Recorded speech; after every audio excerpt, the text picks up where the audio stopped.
So, ladies and gentlemen, actually, we did find a name, Abdul, for our website at least, um, and we'll talk about that a little bit later because I don't want Abdul on the other end to lose his passion. But let me just set the stage real quick. So I'm in the gym and I'm listening to the audiobook so good they can't ignore you, and I'm fired up from the gym, right? And then after the gym, I still have it playing in my headphones. I even bought groceries. And I'm listening to this logic. And all of a sudden, Abdul, he texts me on Facebook and say, hey, man, let's do a podcast. And I find it interesting because usually, Abdul, we don't talk till about maybe 2, 3 in the evening on my side. So I said, man, Abdul, he's burning up over there. Something is really on his mind. And I just said, let me just call Abdul and see what's going on. And boy, what he has to say is very important. So Abdul, I'm gonna go ahead and let you set the tone for this conversation. Right. So I was just at home, and I was thinking back to how I started going into digital marketing and what really worked for me and what didn't. And like sometimes you just get this thing like this fire in you, and you just have to. You're like, other people have to hear it, right? Mm-hmm. People who go to church, they always say about, the pastor will give the message. Mm-hmm. The Holy Spirit. And that's, well, not only from a religious perspective for me, but that's how it feels right now. Yeah. And it just like hit me. The main thing is, if you want to move forward, you need to be able to block out any distractions. Mm-hmm. As Abdul was saying some time ago in another podcast, sometimes the universe will do certain things to you in order to say, do you want this badly enough? Ooh. It will like try and suppress you. Sometimes some entrepreneurs, their wives leave, their girlfriends leave, mm-hmm. right? And it's like, wow, you know what? I'm taking everything away from you, and you're still going. So you must really want this.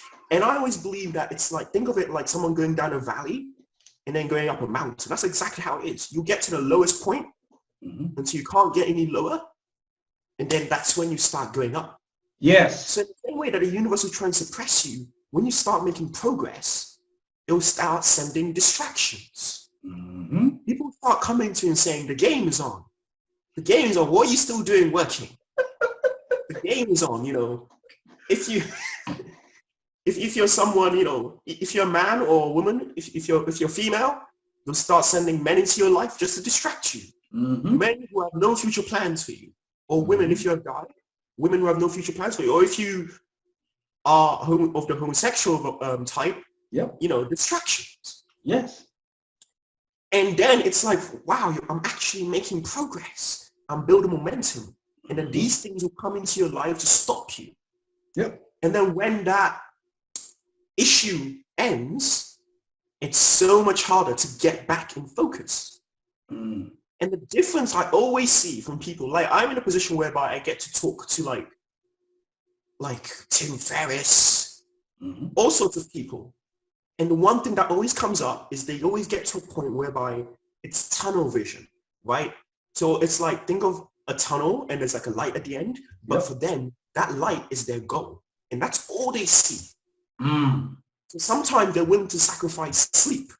Mm-hmm. Because when your body wants something really badly, it's able to shut things that aren't important down. Yep. Just like when you're drowning, all you want is to breathe. Mm-hmm. So everything else, the brain has shut it all down, and it's all about survival mode. In fact, the body will actually start, your heart rate will start beating faster simply because it wants to circulate blood around your body more quickly. So the body responds to things, but also the brain responds to it.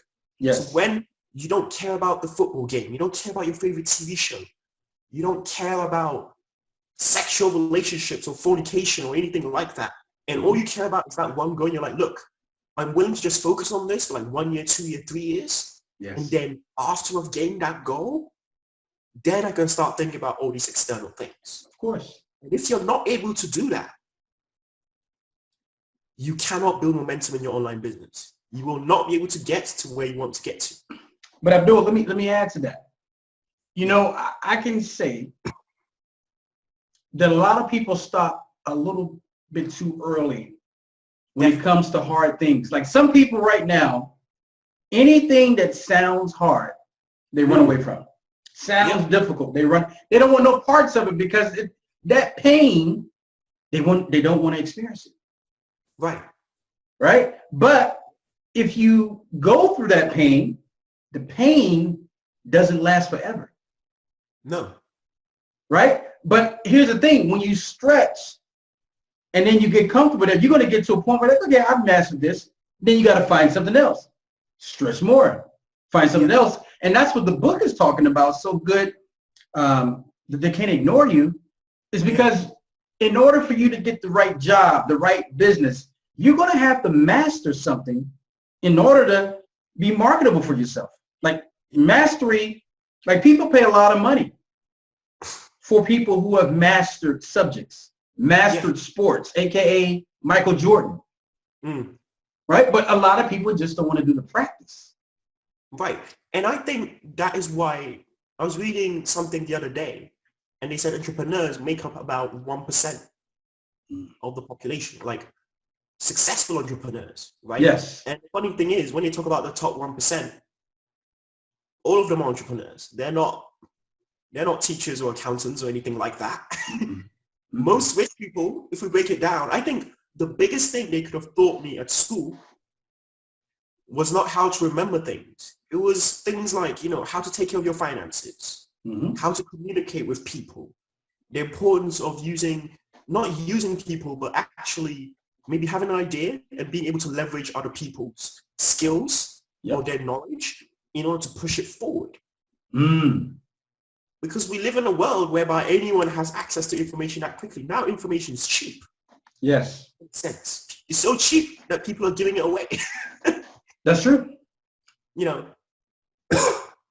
So that's the difference. And it's like, I think you bring up a really good point about, being so good that they can't ignore you. I think, sorry, sounds like an excellent book. But yeah, it's how people will be willing to spend a lot of time at something every single day. I think we were talking about this the other day. Basically, after my second year of uni was when I started taking marketing like really serious. Yes. Right. And obviously, I think in America you have spring break. Yes. Or when everyone, like, all the exams are over and then everyone goes home to chill and have barbecues and all sorts of things. Well, we have something like that here as well. But it was like, I realized that I still have 3 months lease on my student accommodation because I lived away from my family. Yeah. Right. So I was like, look, I have 3 months off. Like, this is an opportunity. I don't have any exams to do. I don't have anything to learn. None of my friends are here, so no distractions. No one's going to tell me, oh, let's go clubbing. Let's go do this.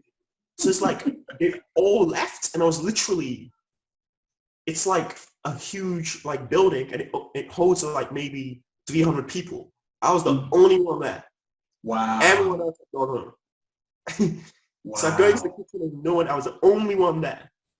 I looked at it, other people would be like, oh, you're lonely. I looked at it as an opportunity. I'm like, I have 3 months. I have 90 days or more to master this stuff. Yeah. And then I rang up my mum and I was like, oh, I'm not coming home.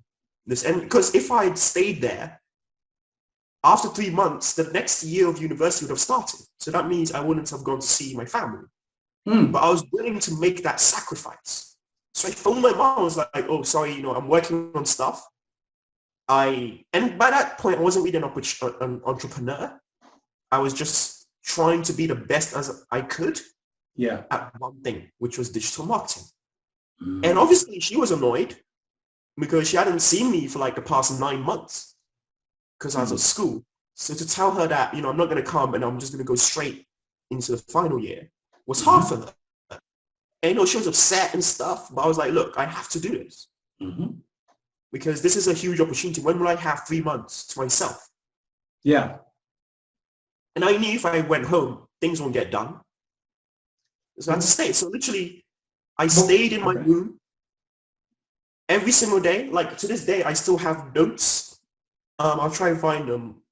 Let me see. Wait, hang on. maybe I'll show you to, I'll try and find them during this call and show them to you. Okay. And I took like systemized notes. So I'd read something and then I'll try and rewrite it and then add it to my system, my marketing like system. So how, to the extent that by the end of those 3 months, I had everything from when you have an idea going from lead magnet all the way to tripwire offer, to core offer, to profit maximizer, like broken down into steps. So I had a system for what I wanted to do. And I think that's what proved to be the game changer for me personally, because if I hadn't done that, I wouldn't have had that much time to do it any other time. I agree. That's the level of craziness, some people call it, you need to have. And I want to stop you there, Abdul. And it's not crazy. It's actually what is required. And the reason why it's crazy is because most people aren't doing it. Most people want to take the easy route to everything. And as soon as it becomes difficult, like I said, they run away. But when you see a person that can speak 10 languages, and they're hard languages like Mandarin and Cantonese or whatever, you know, and you see a person that can play sports at a high level, that knows computer programming at a high level, this person didn't just stumble upon knowledge and learn it in a week. They took that, because this is how human beings learn. Because also another thing that the book was saying was, you know, we're all born the same. Like I used to think that when you see a kid that is great at math, I thought like, oh, the creator just put this certain gene inside of them and they're great at math. No. When that kid is away from everybody else, they're practicing on math problems. They're focused on math. They're doing these things in math. When you see a great musician, they didn't know how to play the saxophone when they were born. But when you ask them like Charlie Parker, oh, you practice 11 hours a day. That's what the difference is. And that's the part that people, let's just be honest, a lot of people don't want to do that. They don't want to become, you don't want to put the hours in to become great at something.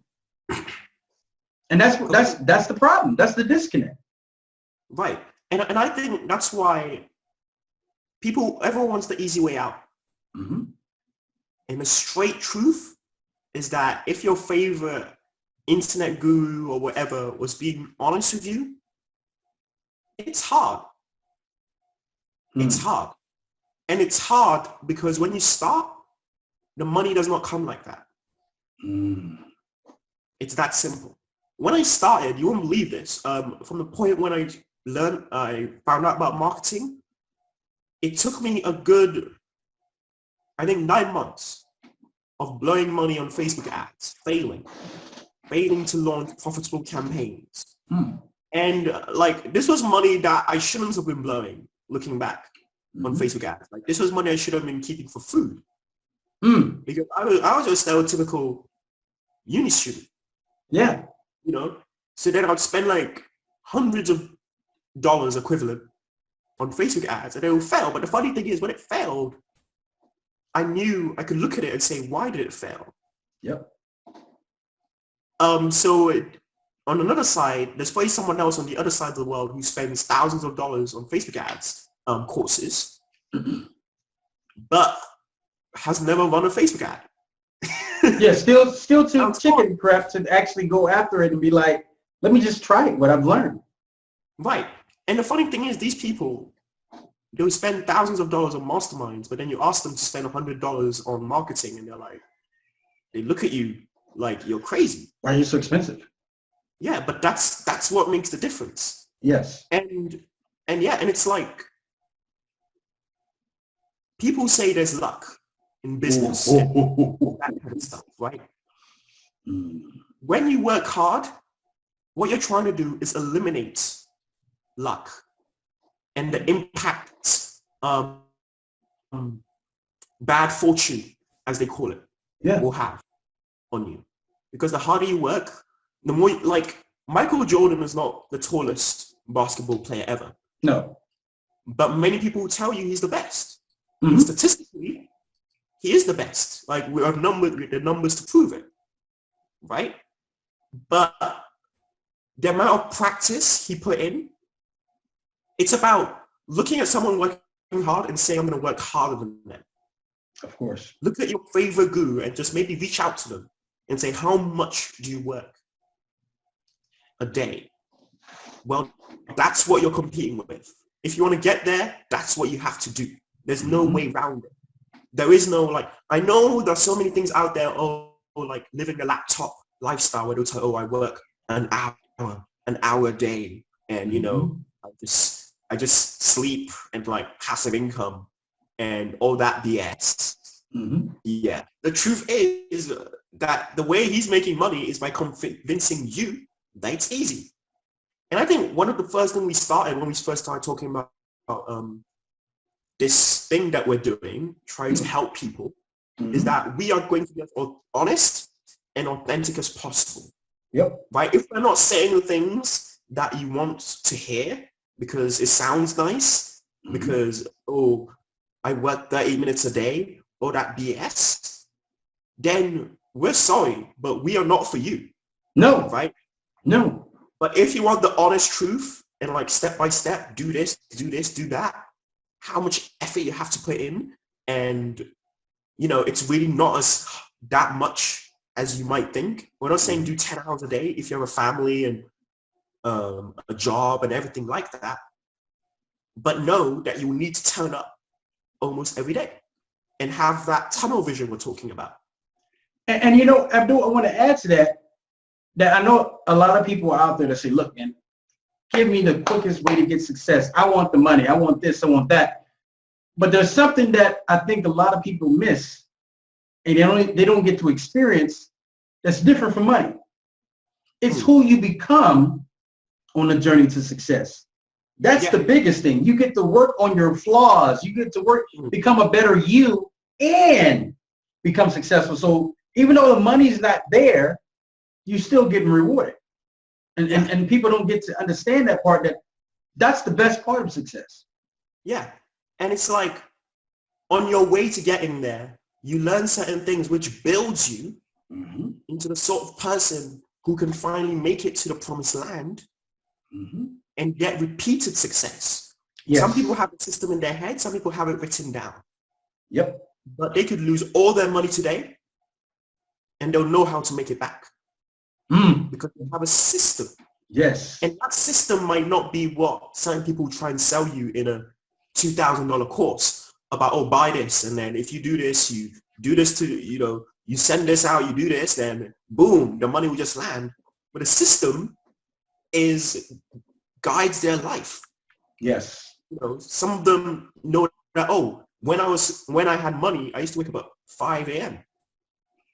and then do maybe 3 hours of reading. I know it might sound crazy, but this is what it takes. 3 hours of reading.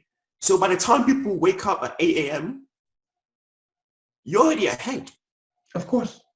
Because now you have a 3-hour head start. It's like in the Olympics. Any athlete that is given even a half a second head start in the Olympics is probably going to win. Even at the top of their game, the margins of victory is so small. So small. So the difference between Usain Bolt and the person who comes second might be that Usain Bolt did 1 week's more training than that person. Or the person who came second was injured for 1 week in the season and Usain Bolt wasn't. So that's what makes the difference between that 0.1 second, 0.2 second. But then the world looks at him and says, wow, this guy is amazing. This guy's the best ever. So whilst you will get a $30 million sponsorship, the guy who came second might be lucky to get $100,000. Right? And you know what's so funny, Abdul? That's an insult to a person that basically works their butt off day after day after day, and somebody comes to them and says, man, you're so lucky. Luck doesn't have anything to do with hard work. Actually, well, it does in this sense. The harder you work and have extreme focus on something, the luckier you get. That's where true luck comes from. Yeah, absolutely. And if you're praying for luck or something to land in your lap, you'll be there for a long time. And It's similar to an analogy. I was talking to a girl recently, and she was saying that, you know, like she's more than like, maybe she's like mid-aged, and she was saying, you know, I've been waiting for a man for so long, and I just feel like the man should be the one doing the chasing. I hope I don't offend anyone with this. Yeah. I tried to, but she was always like, oh, you know, I just believe that it's the man who should be doing the chasing. I was like, looking at her like, wait, hang on. You've been looking for a man for a long time. Mm-hmm. It's not like you don't want to get married. You do. Yes. So that's your goal. But you're hoping that the right man will just approach you. I'm like, I was straight to her. Like, I was so pissed that I couldn't hold it back. I was like, look, honey, like, you might wait a long time. Strategy. You know, it's so funny because I'm listening to you say that, and when I hear it, I'm like, oh my gosh, there are so many people in that same situation in all aspects of life. They're sitting around waiting for something good to happen. No, you can't wait. If you want it, you have to take. Some people say, oh, they have affirmations, or if I dream it, it will happen. Yeah, you can dream it, but one day you'll need to wake up and take action to make that dream a reality. That's true. You know, otherwise, people will come and take your money. The televangelists will come, take your money, and tell you, no, this is a bottle of water, spray it all over your house, and money will come. So, yeah. Whilst you're driving to your place of worship in a car that breaks down all the time, he might pull up in a Rolls Royce. Yeah. And he'll keep telling you that, you know, if you keep giving him money, then somehow blessings will come up and land on you. And in the same way, an internet guru will tell you that if you just give me this $1,000 or $2,000, I can make all your dreams come true. And you will not even have to try. It will just, by virtue of you having my book or my program, things will just fall into your lap. So not true. And that's not true. You can learn it, but if you don't apply it, it's not going to happen. Of course. You know. So, you know, yeah. So I think that's an important point. Don't wait for it. Actually take action. Don't create your business in your head and hope that the money will come that way. You have to move forward and make it happen. Of course. Man, Abdul, that was a powerful topic. And I hope that anyone that hears it understands that it takes hard work, dedication, and focus on one or two things. Most likely one thing, and avoid all the distractions and stay there. Because it's easy to see that shiny object in the, up ahead, and you're like, oh, I want to go for that. And then here's another shiny object. I want to go for that. And then when you do this back and forth thing, you lose focus. Like I always say, like Michael Jordan, we all say was definitely one of the best basketball players that ever stepped on the court. In the book, Relentless, they said that Michael Jordan, well, before the game would start, he would already play this mind psychology thing. He would walk in the other team's locker room, wouldn't say anything, just walk around in a circle and then walk out. And the players that would see him would have a look on their face like, holy crap, we're about to play Michael Jordan. But the only reason that Michael Jordan was Michael Jordan was because of that constant practice and beat down. And because people don't understand, the guy that wrote that book was actually Michael Jordan's coach outside of the game. So he not only did he get coached from the guy that was hired from the NBA, he was coached by a personal coach that only trained elite athletes. Yeah. But that's what made him the person that we all talk about today. Yeah. That's extreme dedication. Yeah. Because if you want to be, I think we might be able to leave on this, right? You can't want to have exceptional things, but you don't want to take exceptional actions. Oh, wow. it doesn't match. You know, if you want that thing which most people don't have, you have to do what most people won't do. Powerful. Powerful. I don't even want to say anything else. I think we should just leave that right there. We should just leave that part right there. But thank you guys for listening. There'll be more podcasts. Share it. Let everyone know that we exist. And we'll see you at the next podcast. Take care.